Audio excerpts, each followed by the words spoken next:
Enough is enough, and it's time to kick some meanies' asses. Welcome to WatchMojo.com, and today we're counting down our picks for the top 10 dealing with bullies movie scenes.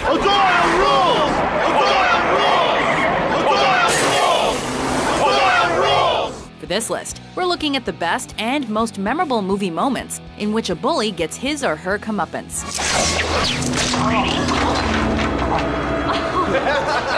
We will be discussing important scenes in the films in question, so here's your spoiler alert. Have you heard about his brass knuckles? Dude has brass knuckles? Yeah, always carries them with him. He uses them on special occasions.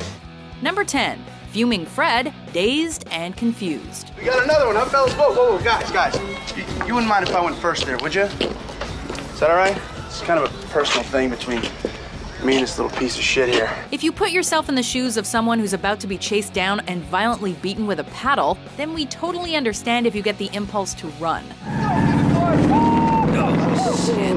Nice try, freshman. But when the man wielding the paddle is Fred O'Banion, you might be well advised to take your lumps, because if you defy him, there is little chance he will let it go. But these guys don't. Remember me, you pig? It's truly epic to watch him drive over a curb and realize his car seat must be covered in paint. Damn it!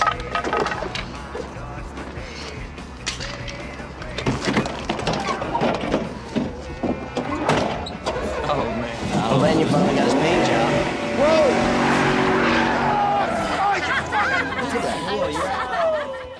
Number 9. Raging Regina, Mean Girls. Hello, may I please speak to Taylor Waddell? She's not home yet. Who's calling? Oh, this is Susan from Planned Parenthood. I have her test results. If you could have her give me a call as soon as she can. It's urgent. Thank you. If you haven't had the pleasure of watching Mean Girls, you are missing out. Written by Tina Fey, it's a great film that leaves you loving its characters, even the outright awful Regina George. Get in, loser. We're going shopping. When all the young women in this teen comedy make peace, she is the only one who can't or won't take part. This makes the audience pity her for the briefest of moments. Oh yeah, Katie? You know my friend Katie. She made out with Regina's boyfriend and then convinced him to break up with her. Oh God, and we gave you foot cream instead of face wash. Despite her humanity, though, Regina is not at all kind and deserves to be the odd woman out. You can take that fake apology and shove it right up your hairy... Hit by a bus may be a cruel punishment, but it's also hilarious. And that's how Regina George died. No, I'm totally kidding. But she did get hurt. Number 8. Tricky Tab, Dumb and Dumber. Kick his ass, Seabass! When Harry and Lloyd set out on the road to return a briefcase, they don't have survival instincts or intelligence to rely on. But when they encounter a man only known as Seabass, who makes them feel small and spits in their food, the unlikely happens. Seabass and the fellows offered to pick up our check. Hit with what we can only assume is divine inspiration, they actually outmaneuver their adversary and trick him into unknowingly taking on their tab. Well, if that guy at the table over there is Seabass. It's hysterical and surprising, although things do get awkward when Lloyd runs into Seabass later. Find a happy place. Find a happy place.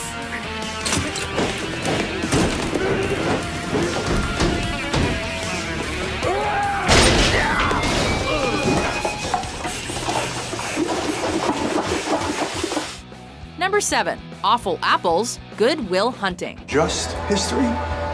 It must have been a survey course then, huh? Yeah, it was surveys. Have you ever met someone who desperately wants you to know how smart they are? I remember that class. It was just between recess and lunch. Clark, why don't you go away? Why don't you relax? We have, which is why it's so great to watch one of these pretentious pricks be absolutely schooled. A ponytail sporting douchebag desiring to make strangers look inferior in order to impress ladies and bystanders. This blonde bar patron proves that knowledge flaunted is knowledge wasted. Enter Will Hunting, a genius who really is the smartest guy in the room. Wood drastically underestimates the impact of social Wood drastically underestimates the impact of social distinctions predicated upon wealth, especially inherited wealth. You got that from Vickers. Work in Essex County, page 98, right? Yeah, I read that too. Were you going to plagiarize the whole thing for us? Do you have any thoughts of your own on this matter? Proving that the mind is more powerful than a pair of fists, Will swiftly puts the jerk in his place. Do you like apples? Yeah. Well, I got a number. How do you like them apples? Number 6. Flash Fight, Spider-Man. Parker? When we're introduced to Flash Thompson in the first Spider-Man film, he seemed like the type of guy who would make life difficult for many fellow students. Peter Parker, on the other hand, seemed like the type of guy that the strong-willed could walk all over with ease. Think you're pretty funny, don't you, freak? Flash, it was just an accident. My fist breaking your teeth, that's the accident. There is a hint of inner fortitude in Puny Peter, however. With the bite of a radioactive spider, the power balance is reversed.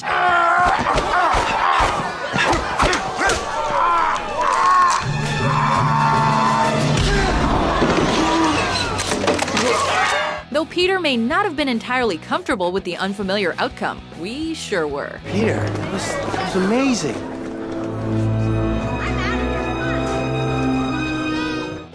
Number 5. Bud beaten by Brass, 3 o'clock high. You and me, we're gonna have a fight. Today, after school. 3 o'clock in the parking lot. Buddy Revell is the type of person that makes you want to cross the street instead of having to walk by him. Buddy, I want you to go to my office and wait for me there. Sorry, Mr. O'Rourke, I just can't do that. Really? Why don't I give you a little help?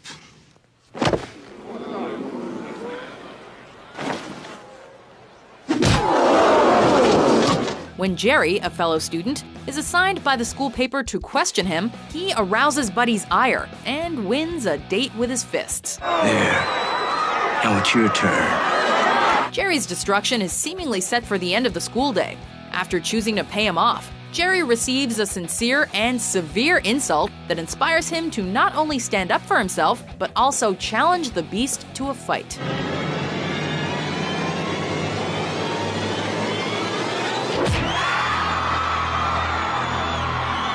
Aided by brass knuckles, Jerry knocks his massive adversary out and wins the day.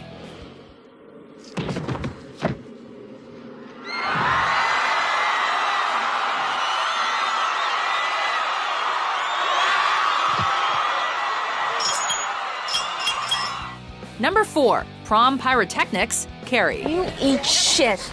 Carrie White is an innocent soul who spent her life under the thumb of everyone around her, whether it's the supposed cool kids or her possessive mother. Any drop of pain in sweat and blood.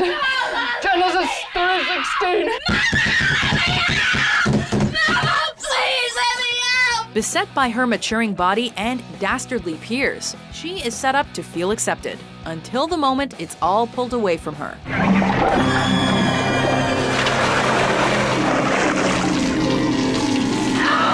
Fueled by telekinetic powers and an anger that only a lifetime of abuse can foster, she then unleashes hell upon prom, and particularly those who trespassed against her.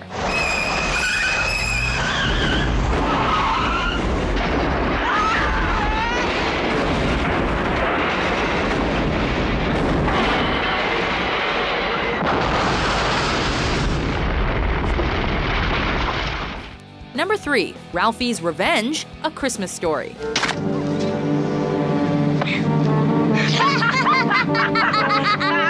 A Christmas Story does a delightful job at capturing the wonder and whimsy of childhood. It also isn't afraid to address the darker, colder moments of youth either. Listen, jerk, when I tell you to come, you better come. Ralphie is one of the most beloved characters in film history, so the neighborhood bullies that frighten him and his friends make us both uncomfortable and angry.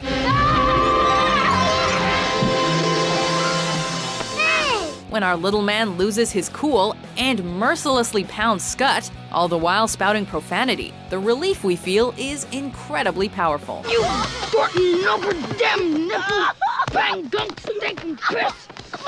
Ralphie, did you hear what he said? Number 2. Gordy's Gun, Stand By Me. You guys have two choices. You either leave quietly, we take the body, or you stay, we beat the shit out of you, we take the body. Kiefer Sutherland may have gone on to play one of the greatest TV heroes of all time in 24, but he plays a very different sort of character here. Chambers, you little faggot. This is your last chance. What do you say, kid? Why don't you go home and your mother some more. Looking like evil incarnate, Ace Merrill would be terrifying even to grown men. Yet he spends his time contending with a foursome of young friends. You're gonna have to kill me, Ace. No problem.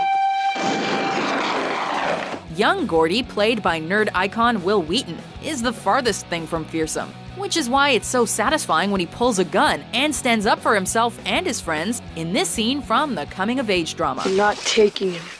Nobody's taking him. Before we stand up to our top pick, here are some honorable mentions. Corn nuts!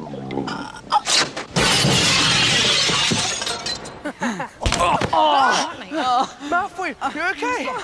Let's go! Come, quick! Let's go, run! Not a word to anyone, understood? That felt good.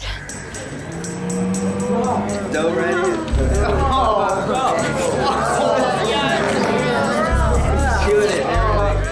Number 1, Beaten Biff, Back to the Future. Hello? Hello, anybody home? Think McFly? The villain of Back to the Future, Biff Tannen, seems like a typical bully that comes from a long line of bullies.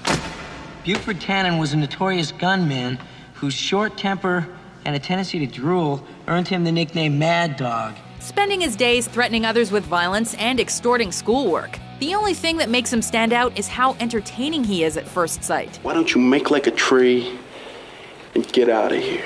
Then we watch Biff interact with Lorraine Baines and recognize that he will stop at nothing, including sexual assault, to get what he wants. Shut your filthy mouth. I'm not that kind of girl. Well, maybe you are and you just don't know it yet. In the other corner, there is the weak and scared George McFly that couldn't hurt, well, a fly. In the end, however, Marty's father turns it all around and knocks Biff out in a single blow. For us, there is nothing better. Are you okay? Do you agree with our list? What's your favorite dealing with a bully movie scene? Ma'am, do you have this in the next size up? Sorry, we only carry sizes 1, 3, and 5. You could try Sears. For more courageous top 10s published every day, be sure to subscribe to WatchMojo.com. I did some things that I thought were funny at the time, but now I realize they were just mean and stupid, and just wanted to apologize, and I hope you forgive me.